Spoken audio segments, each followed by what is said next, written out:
You've heard it here first. Graham loves the ransomware dudes. He's on side. He does seem to, doesn't he? He really does. I'll put a very special link in the show notes this week, by the way. If everyone who listens could click on it before installing their latest Microsoft security patch. I'm not clicking on any links you send me from now on, Graham.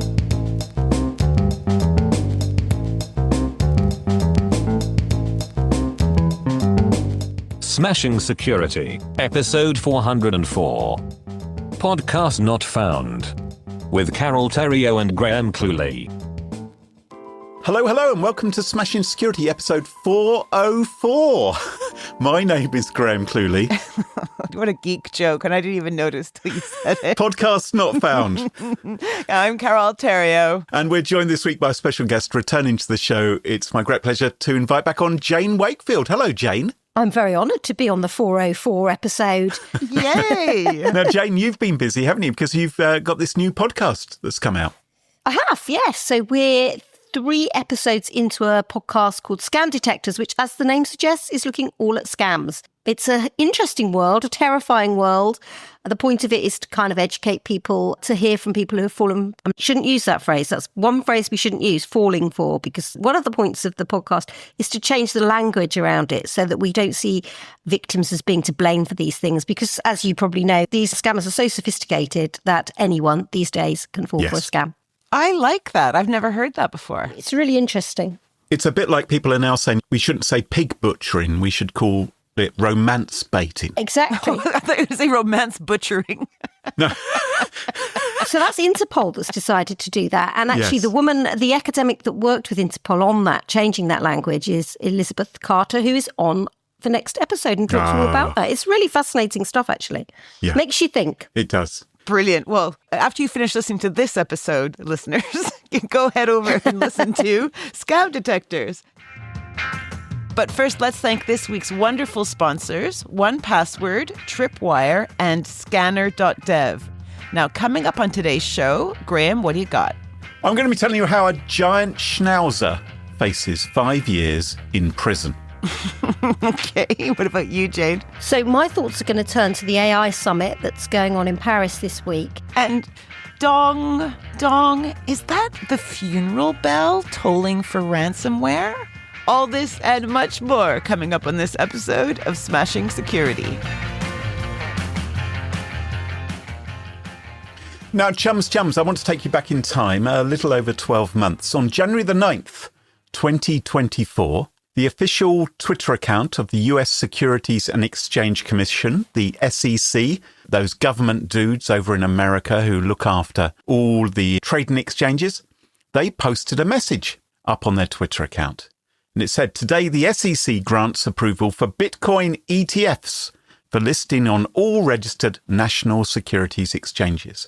The approved Bitcoin ETFs will be subject to ongoing surveillance and compliance measures to ensure continued investor protection. So this was a major announcement in the financial world, a big win for cryptocurrency. Right. For weeks, traders had been speculating that the SEC was about to announce whether it would approve the trading on exchanges of funds that tracked the value of Bitcoin. And here it was. Good news if you were a crypto bro. Or gal.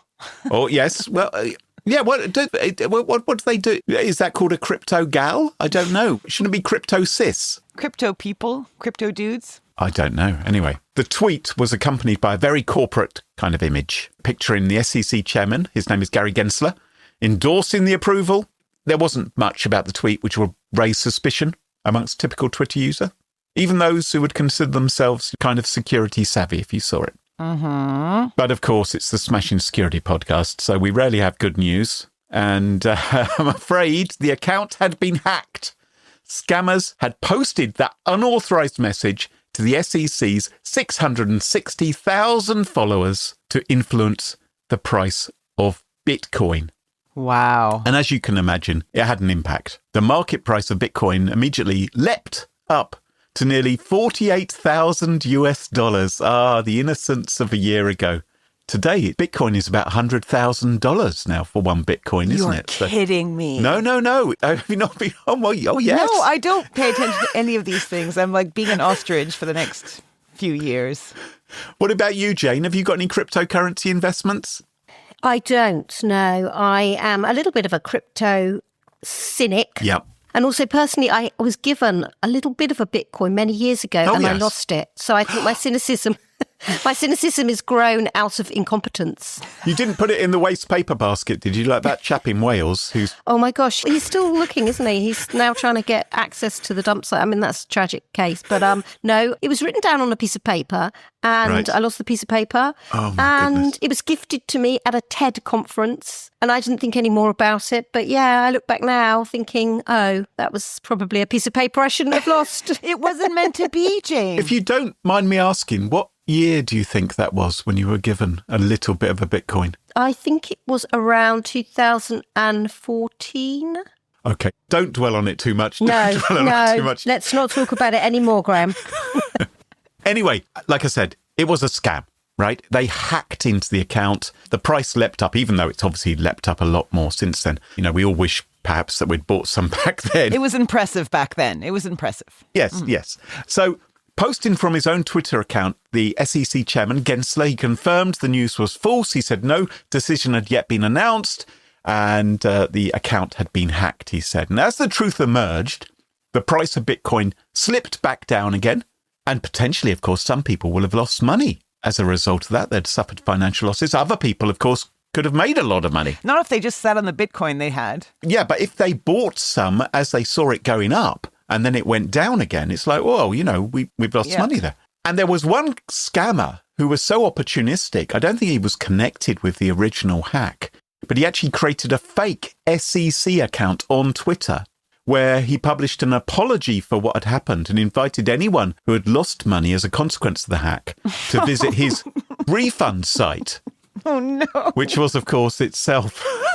You have to admire the audacity and the imagination of scammers sometimes. Yeah, exactly. And one of the things we were talking about in the upcoming episode is how these scammers have their own conferences and award ceremonies to kind of pat each other on the back at how good they've got at scamming people. And you're absolutely right. It's layering scam upon scam upon scam, isn't it? I was on Reddit trying to look for somebody that might be able to help me out with the issue of money muling. Yes. And there was a warning on there that if anybody kind of writes about a scam that they've fallen for and someone posts saying, you know, we can help you, contact us and we'll help you get your money back, then that is likely to be a scam of itself. So we are living in this sort of multi-layered world where the scammers are not just one step ahead of us, but about 7 steps ahead of us, it would seem. There's a lot of sneaky folks out there. There is, and a lot of money to be made. Yes. So. Now, some people criticised Twitter. They said, well, you should have had stronger security in place to protect an important government account like that. And Twitter said, hey, it's nothing to do with us. They posted a message saying the account didn't have 2-factor authentication enabled. So nothing to do with us. Yeah. You should have enabled multi-factor authentication. And if what Twitter said was true, that was kind of embarrassing for the SEC, not only because any major account should have multi-factor authentication in place, but especially because, remember the SEC chairman, Gary Gensler, a few weeks before the hack, during Cybersecurity Awareness Month in October, he had posted on Twitter telling everyone, you should always secure your financial accounts with strong password and multi-factor authentication. So he had actually been proclaiming about the importance of this, and then their account seemingly wasn't protected by multi-factor authentication. Oops. Well, this week we found out what actually happened and who, in part, was responsible for the SEC's account being hijacked. A 25-year-old man called Eric Council from Athens, Alabama, has pleaded guilty to charges that he conspired with others to carry out a SIM swap. Oh, yeah. Okay. So we talked about SIM swaps before. This is where hackers get phone companies to reassign a cell phone number from the legitimate user to a SIM card controlled by the fraudster instead, which makes this whole story from Twitter, where they said there wasn't multi-factor authentication in place, rather hard to comprehend, because the only point at which your phone number would really be relevant in terms of hacking an account would be if you had multi-factor authentication, if you'd give them a number and it was maybe texting you the 6-digit code or something to confirm that you were the account holder. So it doesn't make much sense, but then a lot of stuff which comes from Twitter these days doesn't make much sense. Anyway, this Eric Council guy, this 25-year-old guy, he has online handles, including Ronin, AGiantSchnauzer. I don't know if it's his type of dog. I don't know why he's AGiantSchnauzer, but Easy Money is one of his other names online.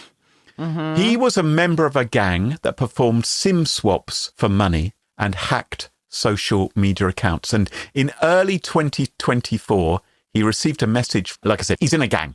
And he got a message on Telegram from one of his other co-conspirators, which included the personal information of their intended victim, someone who ran the SEC's social media account. So that was their target. That was the target. Mm-hmm. And he received not only their name and social security number and those kind of details, but he also received a fake ID card with the victim's name, but with the photo of the scammer. Okay. Yeah. It's not like high arts or anything, is it? No. And what Eric had, and maybe you, I don't know, maybe both of you carry one of these around with you. Do either of you have a mobile ID card printer, which you carry around? I do not, no. What, you like a printer in my pocket? Yeah, do you have one? Occasionally I'm down at the local supermarket. I'm like, oh yeah, maybe I should print that off. When you're buying alcohol, they say, oh, you have to see some ID, and you just go, bzz, bzz, bzz, no. And you churn it. You don't do that. Okay. Eric does. Eric carries around with him a mobile ID card printer, and he goes with that to Huntsville, Alabama, and he went into a mobile phone shop, and he claims he wants a new SIM for what he claims is his AT&T phone number, but is, of course, really the victim's. And he shows them his fake ID, which he's printed out. Right. And he is given the SIM card. So he just was buying a SIM card. He just was like, hey, give me a new one. Yes, but it's not just the SIM card. It's the SIM card associated now because he's shown his ID to AT&T associated with the phone number. Right. So he's taken over the phone number. That's how it works. He then goes down the road and goes into the Apple store and he buys a brand new Apple iPhone. And the only thing he does with this Apple iPhone is turn it on, put in this brand new SIM card, and he receives the two-factor security reset code for the SEC Twitter account because his accomplice has just tried to get into the account. Maybe he said like, oh, I've forgotten my password or something like that. And it sent the authentication code to the number it has on that account as being the account owner for the SEC's official Twitter account, right? So he's got the security code. So, yeah, he got the security card, which he needed to take over the account, but he had to get a new SIM card and a new iPhone to do it. That's the only thing he does with the phone. Yeah. Right. And then with his personal phone, he takes a photo of the iPhone showing the reset code. And he transmits that to one of his co-conspirators via Telegram. So he installed Telegram on the phone as well then? No, he does it from his personal phone. Oh, because he took a picture of it. Takes a picture. Mm-hmm. So there's nothing else going on the iPhone. His co-conspirator then uses that code to gain access to the SEC's Twitter account and posts a message that shifts the price of Bitcoin. And then he jumps in his car, drives 40 minutes or so back to his hometown of Athens, Alabama, where he goes into their local Apple store, takes the iPhone back and says, I don't really want this after all. Can I have a refund? Can I have a refund? And he gets his refund. So he's not associated with the phone. He's not associated with the SIM card because he's used his fake ID. And he thinks, brilliant, I've got away with it.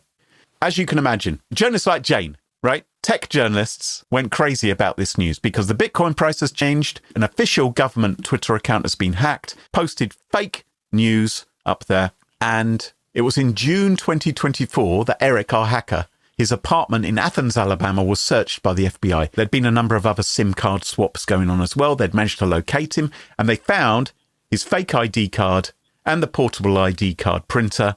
They searched his laptop and they noticed some of his internet searches. And my guess is he'd been worrying that he might be in quite hot water about this SEC hack because some of the things which he'd searched for on his computer were things like SEC hack, Telegram SIM swap. How can I know for sure if I'm being investigated by the FBI?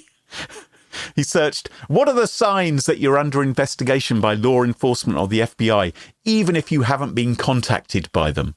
Oh, how embarrassing for him that he left that in his internet searches. At the end of the day, we're all human, aren't we? You know, like that is such a sophisticated story and it kind of involves many levels of sort of thinking things out. But just like with a classic murder kind of story, there's always something that lets you down. And often it is just our own sort of natural human curiosity and our fear of being caught that is ultimately what's going to kind of expose you. But yeah, it just shows how sophisticated these hackers are getting. Although it does feel like maybe if this SIM card swap is such an easy way of getting hold of those important details that get you into an account, there must be a way, surely, of stopping that. Well, clearly, the checks which were done at the mobile phone operator weren't sufficient. I mean, you can understand, though, the frustration. If you've lost your phone, if you don't have your SIM card, if you want to switch it, you don't want to have to go through too many hoops. I mean, obviously, we all want security, but we also want convenience. It's like, I haven't got my phone, I can't do my work, I've fallen off the side of a bridge, I can't retrieve it any longer. Get me back online. Yeah. It is a dilemma, both for the customer service people at the mobile phone store, but it's also a dilemma for these accounts which are trying to be secured as well. And I wonder if in the Apple stores they're seeing this, surely that would raise alarm bells as well. If someone comes in, buys a phone and then comes back and says, actually, I don't want it. It's a bit like, really? Why would you not want a phone that you've literally just purchased unless you've been up to no good on it? Although he did buy it in a different location.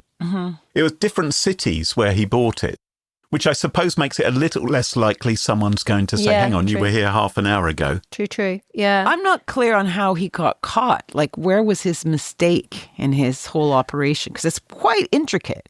So I've tried to find that out. And the only thing I found is that in the June of last year, he was committing a number of other SIM swap frauds. And I wonder if at some point, maybe one of the mobile phone operators who he went into took a copy of his ID and may have got his photograph, and maybe someone was able to identify him that way and send the cops in his general direction. I imagine it was some of the other thefts which were going on, which ultimately led the cops to his door. Yeah. Okay, that makes sense. Anyway, this week he's pleaded guilty. He's now facing a maximum sentence of 5 years. He's going to be sentenced in May. And we'll see what happens then. But clearly there's other, because he didn't actually do the hack of the account. He was the guy doing the SIM swap and passing on the reset code. So there are other people as yet unknown to us who were also involved in this. And it'd be interesting to see in the fullness of time whether any of those guys are also caught, because clearly they are making a lot of money out of doing hacks like this too.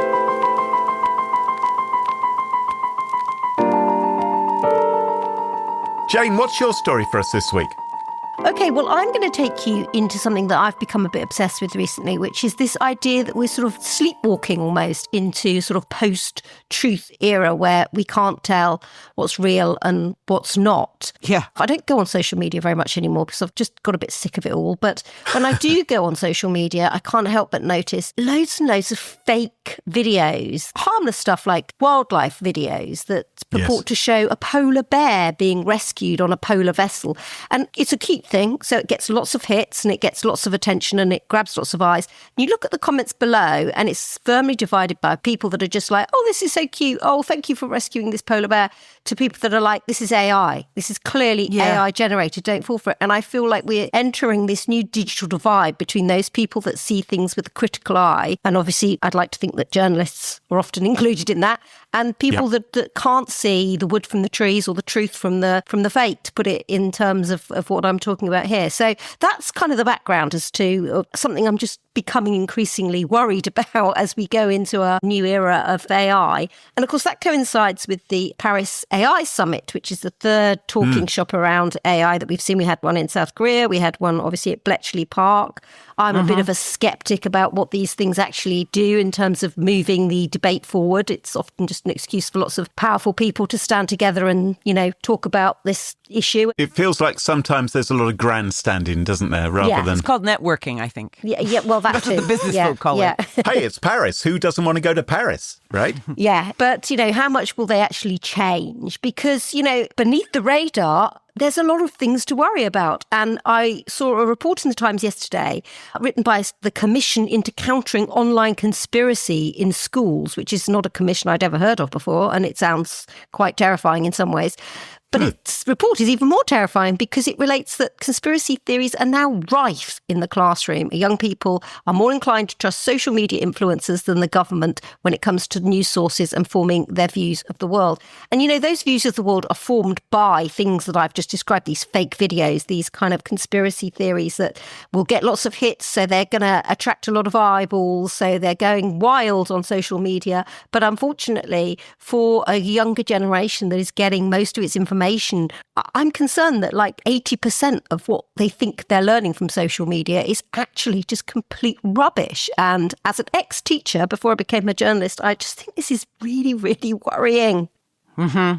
And it's hard to monitor. Like, you talk to parents, like, how do you get a kid off the phone? We were hanging out with some young teens this weekend. They were on their phone the whole time. Oh, totally. I mean, that is another big issue, isn't it? And again, these videos that people can now create using AI programs in seconds, they're so engaging. Who doesn't want to watch a polar bear, like, seemingly being rescued, or all of the other things that you might scroll through? And who doesn't want to read about why definitely people didn't land on the moon? I mean, that's far more interesting in some ways than the truth, which is that, they did.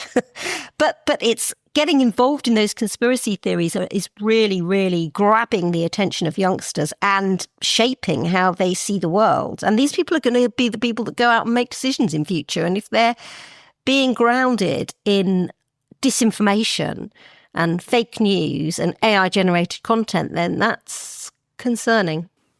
Yeah. And I don't know if we sound like fuddy-duddies thinking this. I always sound like that, Carole. No, but I feel the same, right? But I don't know if it's an age thing or if the kids look at it and go, yeah, no, it's really bad, but I'm addicted to it. Yeah. And then secondary to that, I also saw a report on the BBC, because the BBC is really trying to counter this disinformation. They've got a whole unit now set up called BBC Verify, which tries to sort of really get to grips with stuff that is disinformation. And again, not only are children believing more and more conspiracy theories, they're believing less and less mainstream news. They're very, very cynical that mainstream news is telling us the truth, which is also very disturbing. That is a worry, isn't it? And of course, we've got politicians who are also telling us, you can't believe XYZ channel or what they're saying about this. Yes, indeed. We have 4 years of somebody telling us that pretty much everything in the mainstream media is made up, I'm sure. But the BBC did an experiment, and it gave OpenAI's ChatGPT, Microsoft's Copilot, Google's Gemini, and Perplexity AI content from the BBC website, and then asked them questions about the news. And it said that the resulting answers contained significant inaccuracies and distortions, which, again, increasingly we're relying on AIs to summarise content for us, aren't we? Because essentially we're quite lazy. If we can get an AI to tell us the gist of something, then why wouldn't we? But if the gist of that is wrong and is getting it wrong, then this is setting in motion a kind of slow march towards a post-truth era that I don't think any of us really want to live in, but I don't quite see what we do about it. Oh, that was going to be my question. Graham must know. Graham knows everything. Come on, Graham, solve this problem. You can do it. Just trust me. Just trust me. I can be relied upon completely. It is a problem, isn't it? It does feel like we're on a constant slow march towards this world where trust is being dramatically eroded. So things that we used to be able to trust, or as you say, news outlets like the BBC, for instance, which historically has been trusted, a lot of people don't trust it so much now. And if we see AIs as well beginning to subvert the things that news outlets are saying, then we're in a right old pickle. We are. Deborah Turnus, who's the CEO of BBC News and Current Affairs, said that these companies are playing with fire.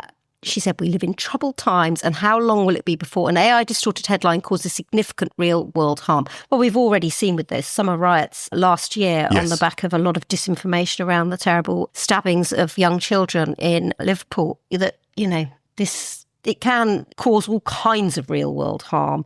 And I hope that this takes centre stage amongst the discussions at the Paris AI Summit, rather than lots of posturing from politicians and powerful AI companies. But I'm not entirely sure that it will. So what worries me is in the past, we have seen social media sites, which of course is where a lot of this fake information and conspiracies can spread. We've seen them policing and monitoring that for misinformation. And as we all know, in the last couple of months, that has dramatically changed.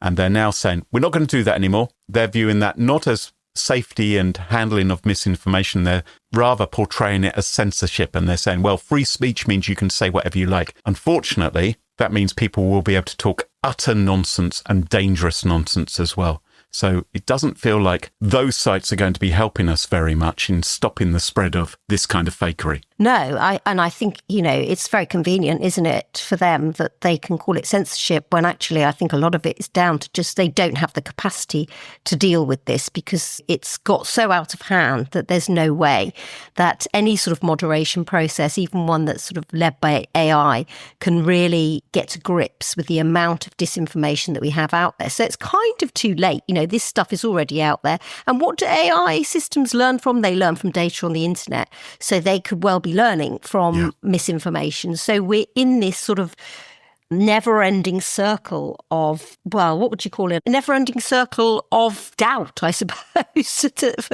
for want of a better word. But yeah, it's not good. And I don't quite know how you roll back on that because I think it's probably, in many ways, too late. Oh dear. And this idea that we'll all just kind of have much more critical eyes it's hard, isn't it? Lots of people don't think critically. Why do scammers get so many victims? Because people don't step back from things and think and question. They just sort of throw themselves into it and they believe whatever they're told. Well, we'll see. Gosh, I feel like I've really brought the mood down with that story. Sorry. Cheery. Carole, what have you got for us this week? Well, it's that time of year. I'm not talking about winter carnival or Valentine's Day, much more boring than that.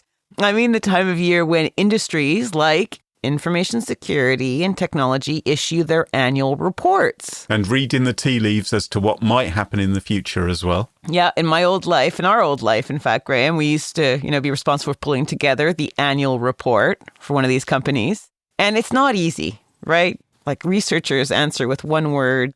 They give you a level stare, massive data sets. I don't understand them enough to understand if there's something interesting in them. I mean, there's a lot of fond memories.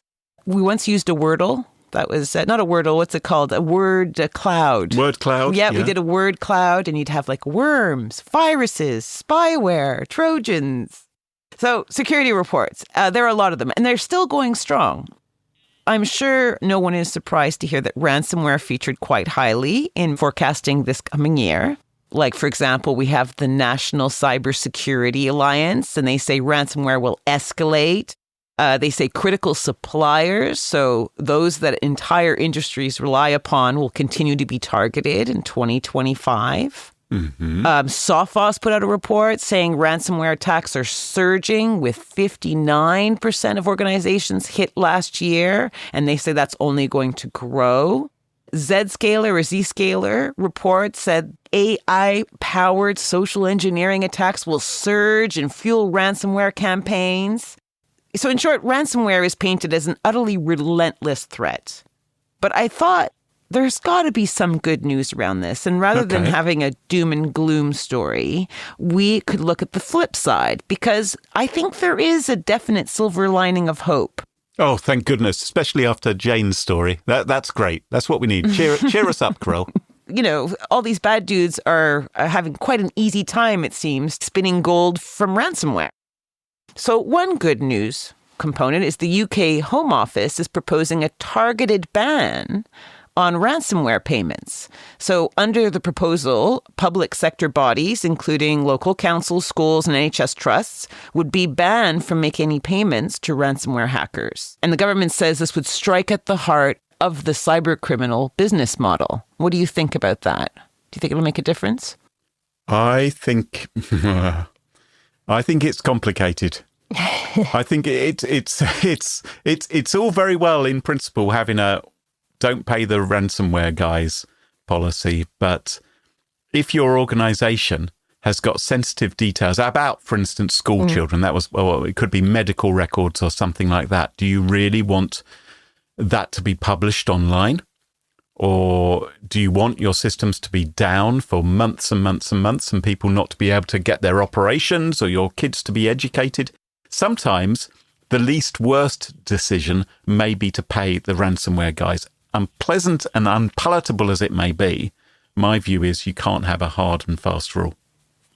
Interesting. Well, we know the UK is considering this ban. Yes, they're considering it, yes. For these councils and schools and NHS trusts. But in the US, we don't really know what's going on.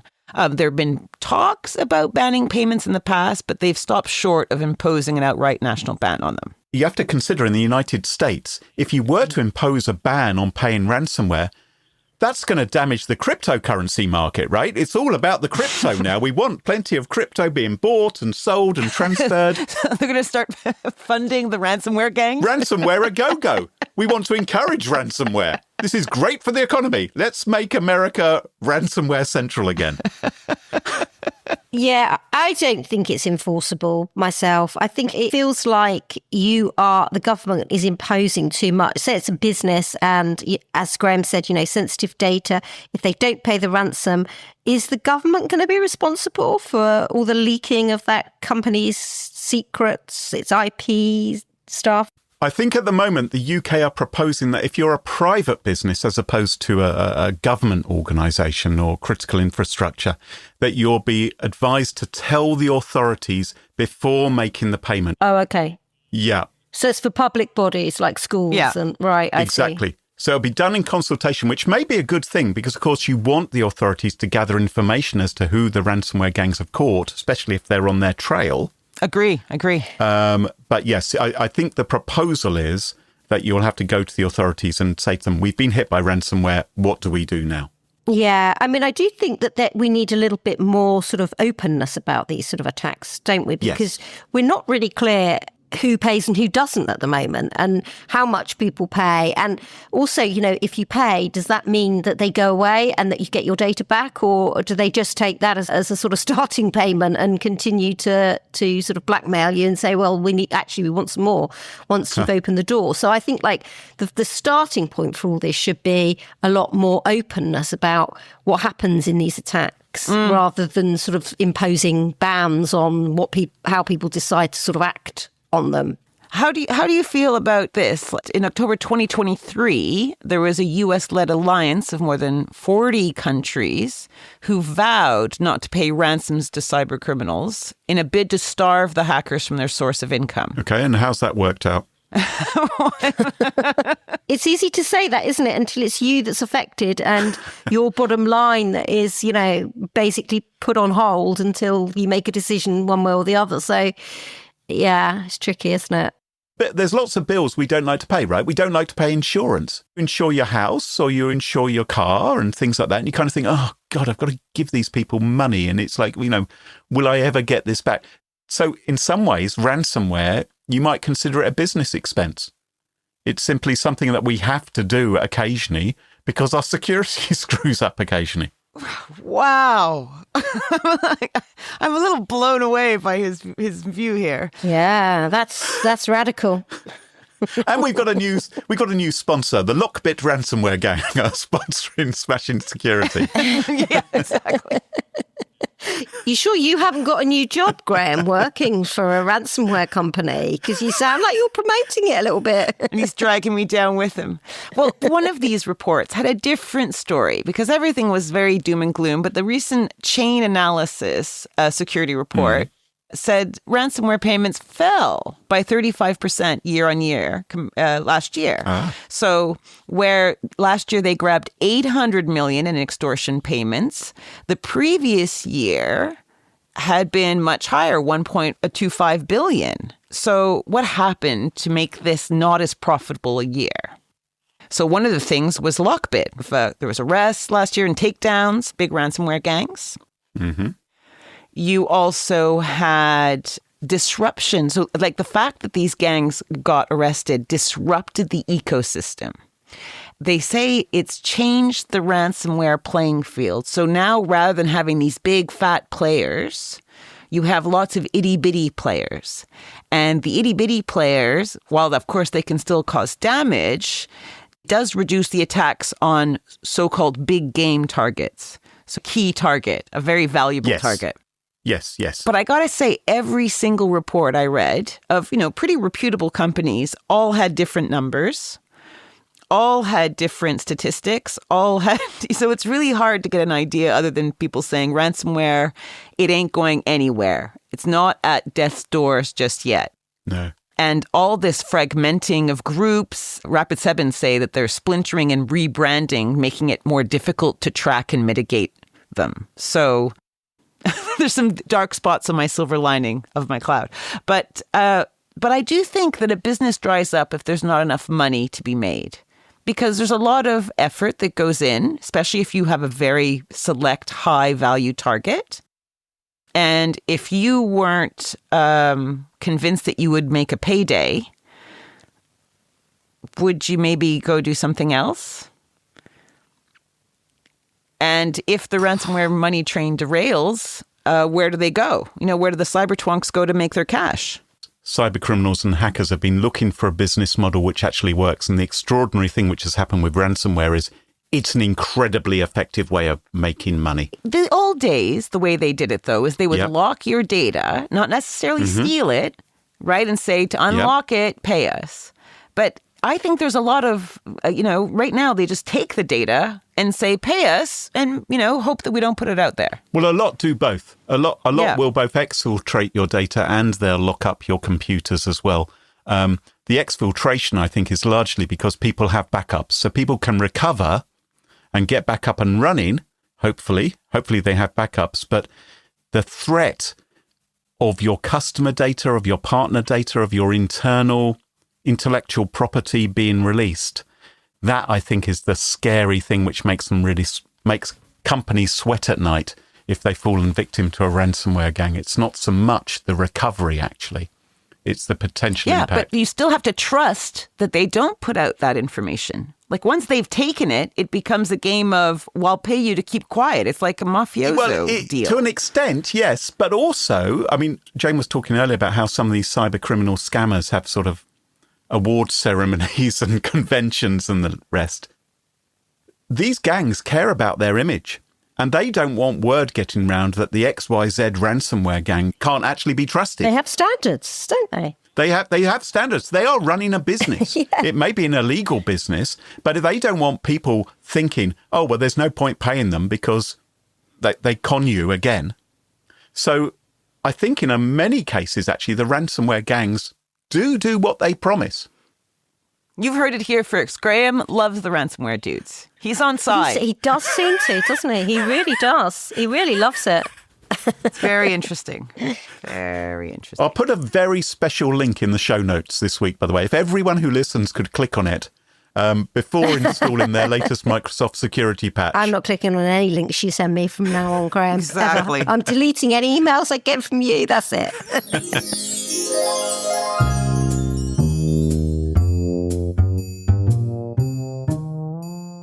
If you've been in the cybersecurity industry for a while, chances are you've already heard of Fortress Tripwire, because they've been setting the standard for integrity monitoring tools for more than 25 years. What you might not know is just how much of your environment Tripwire can monitor. See, Tripwire Enterprise gives you context for suspicious changes across your servers, network devices, applications, databases, file systems, desktops, and more to give you the real-time awareness needed to stop breaches before damage is done.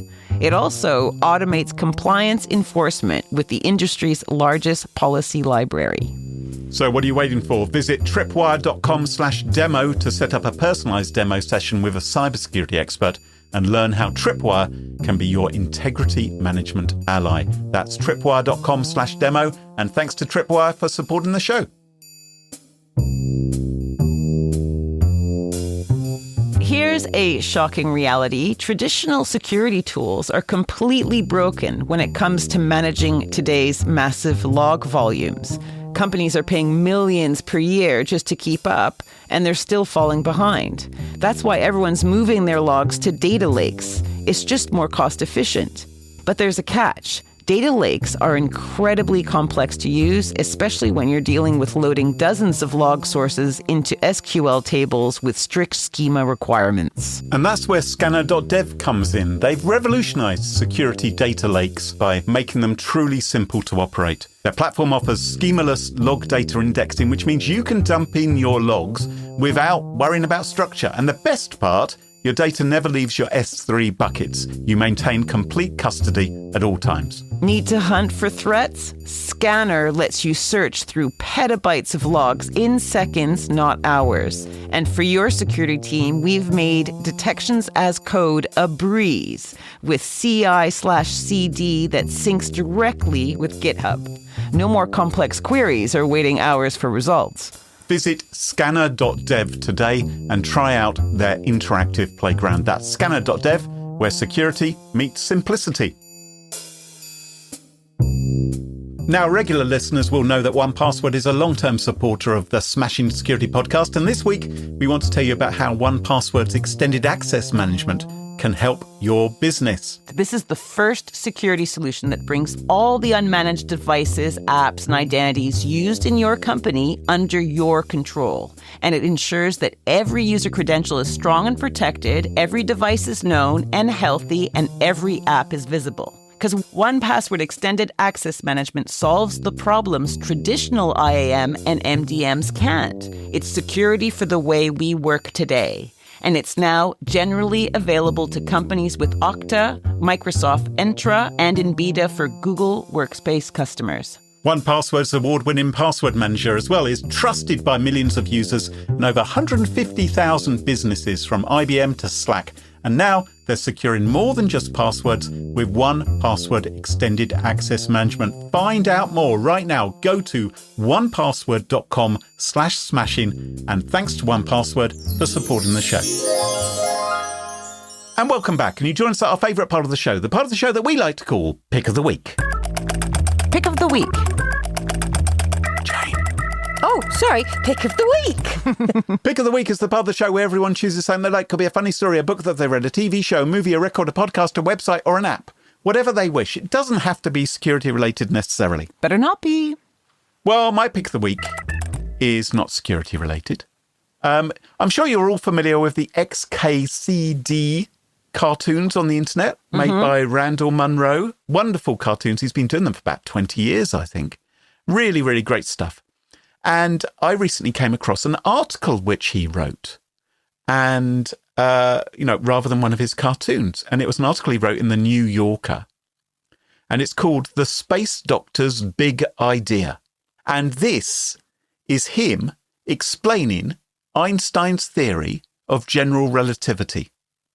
Or rather, as he describes it, the big idea of a doctor with cool white hair. And the reason why he describes Einstein's general relativity in those terms is because the entire article is written using only the 1,000 most common words in the English language. So if you've ever wanted to understand general relativity, then go to the link on the New Yorker where Randall Munro has explained it all in very simple terms. And it got me. When was this published? This was published in 2015, but I've only just come across it. Okay. Because you're sounding like it's revolutionary. Carole, the theory of general relativity isn't revolutionary. It's like 100 years old. But, I thought this is extraordinary. And I think there may be a case for using only the 1,000 most common English words. I'm of an age now where it's hard to explain to me some of the modern world. Maybe I could do with an encyclopedia which uses just the 1,000 most common English words to explain to me how they manufacture steel. I think it's a good idea. I think we should have a lot of things that are very boring, like reports and terms and conditions and contracts and all those very boring things that we had. Well, we don't wade through, do we, to be honest? We just click to the end and say, okay, yep, we've read all this. I want to look at more bears. If they were written in plain English, perhaps we would read them better and understand them better. Anyway, this article on the New Yorker, The Space Doctor's Big Idea, I'll link to it in the show notes, you can trust the link, is my pick of the week.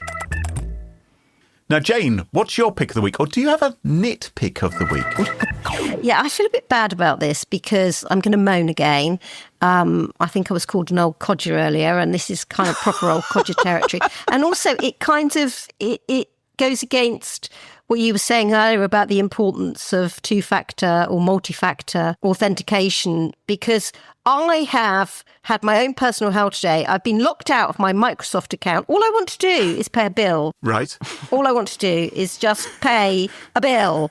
But because my Microsoft Authenticator app doesn't seem to be working, I can't do anything. It's as if I don't exist in the world. So I've had to revert to the very old-fashioned way of using a telephone and talking to customer service, which, of course, is automated. And then they put you in a queue, a very long queue. It was about an hour queue. And then I got through to somebody and then I got cut off. So all the classic things that irritate us on a daily basis.